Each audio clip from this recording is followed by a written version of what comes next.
You 2-3 questions. Sir, boliye. No, certainly you can ask as many questions as you like. First of all, my apologies that I couldn't come here earlier. But I think you'll be happy that I'm late today.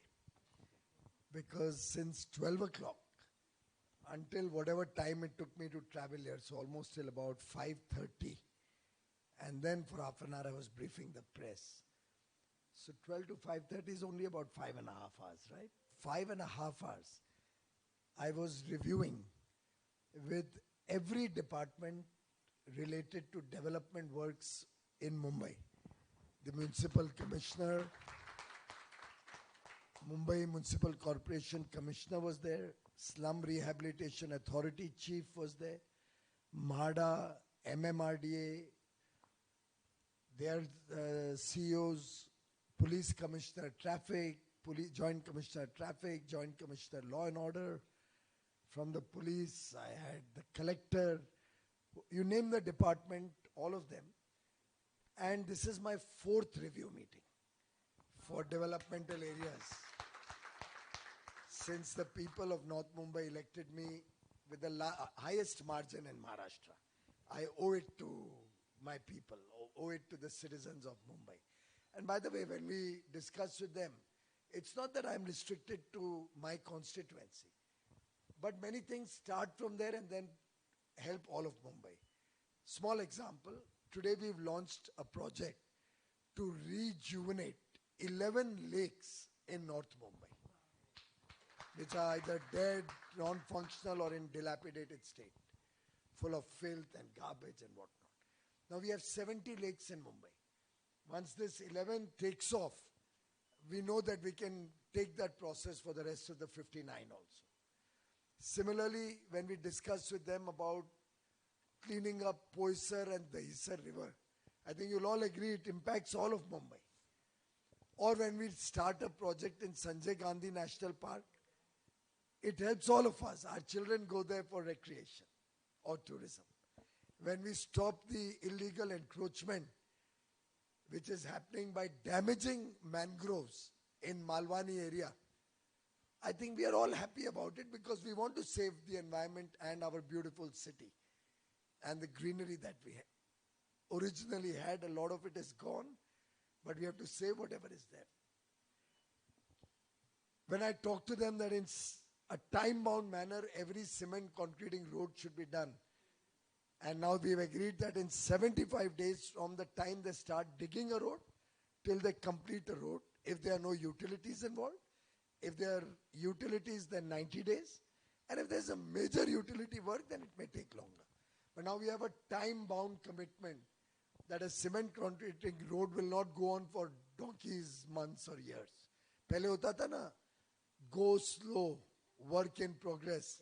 Log go kaat dete the, slow work in progress. We want to change all that. So it takes time when you are not only monitoring and implementing your ideas, not only taking action, taking reports in the earlier 3 meetings, what works have been given, but you're also trying to change the mindset of the bureaucracy, mindset of the way they work. You're trying to break the silos. Typically, in the first meeting, everything was, ye mera kaam nahi hai, uska hai, ye mera nahi hai, uska hai. Gradually, it's come down that out of 10 items, now 3 or 4, they try to fob off, but somebody gets caught. I think by another 1 or 2 meetings, nobody will be, and I told them today, henceforth, ye pehle karke aao, ye kiska kaam hai. Meeting mein mat jhagda karo, ye mera nahi hai, ye chief engineer bridges ka hai, bridges wala bole mera nahi hai, ye roads ka hai, vagera vagera. Why I'm saying this to you is entrepreneurship. You will face a lot of similar challenges. The important thing is you have to persevere, you have to go for it, never give up, never accept that you cannot do it. Never say no, never say die, never say I cannot manage it. I remember I faced probably 100x the challenges which today's entrepreneur faces. When as a 17-year-old, I started my first business, a small scale unit. आजकल MSME आप लोग बोलते हैं ना. In our time it was SSI, as some of the older people in the room may recall.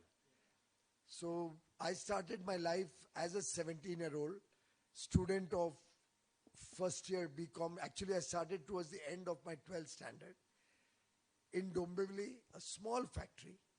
Total project cost was 19,40,000 rupees. And the money came from loans, and the capital came from my father, who had just retired.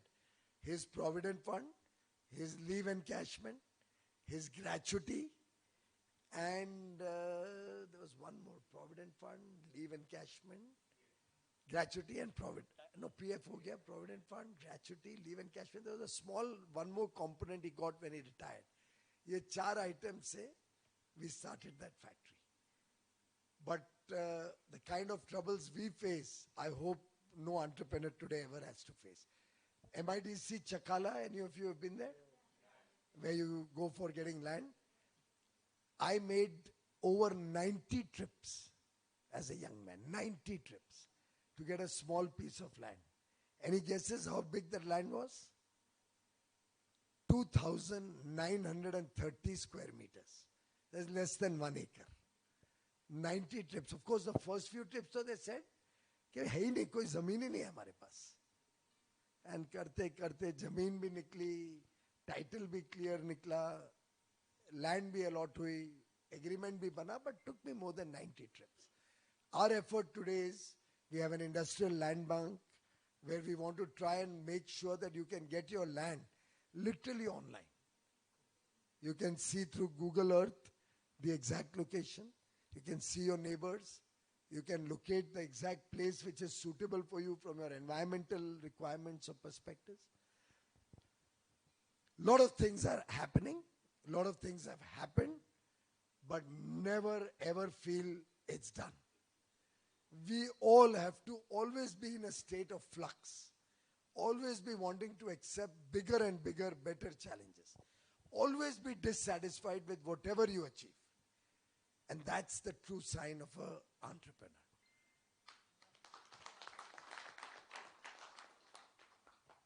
I said it recently in an engagement, but it was in Delhi, so I don't think any of you would have been there.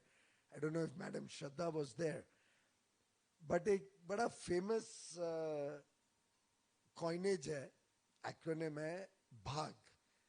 Big, hairy, audacious goals. BHAG. हम सब ने अपने अपने तरीके से, somebody a big hairy audacious goal could be $1 billion enterprise, and for somebody else it may just be an outlet for selling mobiles, who knows. For somebody else it may be a nice dosa shop, and for another person it may be selling unique handicrafts. Each one will set his own goals. But one always has to look at something beyond your own capability. Because then you exceed your own self. Then you look for bigger outcomes, bigger, bolder outcomes. And the only way to achieve big, hairy, audacious goals is by participating, भाग लेने से. बड़े संकल्प, बड़े उम्मीद के साथ अगर आप काम करोगे तो भाग लेके ही उसको अचीव कर पाओगे. कोई तकलीफें आए, तकलीफें तो आनी ही आनी है. ऐसा कोई काम नहीं है जिसमें तकलीफ नहीं आती. आपको क्या लगता है आज जो 5 घंटे में बैठा हूं, बड़ा मुश्किल था अपने टेम्पर को कंट्रोल करना, अपने आप को संतुलित रखना, हंसते रहना, टॉलरेट करना कई चीजें, तारीफ करना जब कोई अच्छी चीज सामने आती है कि अच्छा किसी ने काम किया. तो मिल मिला के यू हैव टू पार्टिसिपेट. तकलीफें या चुनौतियों से भाग नहीं सकते. You can't run away from challenges. And if we all accept that we will accept challenges, but we'll also be supportive of each other. One big problem I find in today's day and age, in this globalized world, interconnected world, there are many options. And sometimes the domestic option, your local option, may not always be the most low-cost option. So you have a shop, you need 10 ingredients there. There may be one or two things which you can get probably cheaper from another country. But if it is available in India, we must try and be vocal for local. We must try and support each other. And unless we do that, someday, when the shoe pinches us, there'll be nobody to help us. I'll share it again with a small anecdote because I think it's always easier to convey a message through a real life example. There was an industry which was suffering very badly because of inflow of imported goods. The domestic manufacturers were in serious crisis. When I wanted to help them, I needed support from the user industry, जो उनका माल खरीदती है. उनकी मैंने मिन्नतें कर ली. मिन्नतें is I pleaded with them that please buy from them. They have capacity. They can supply the material. But for a small advantage by importing little cheaper. And some countries don't have transparent processes. They subsidize in a hidden way. And people dump material in India. They were getting it slightly cheaper. They never supported. They never allowed me also to put any restrictions on the import of that input material. Because they were getting it slightly cheaper. Karma ultimately prevails. अपने अपने कर्म सामने आ ही जाते हैं. वो तो हम लोग सब मानते हैं ना. धर्म में भी हमको सिखाया जाता है कि Karma always has its own way of playing up. अब situation ये हुई कि जो user industry थी, they got into trouble because of the same dumping of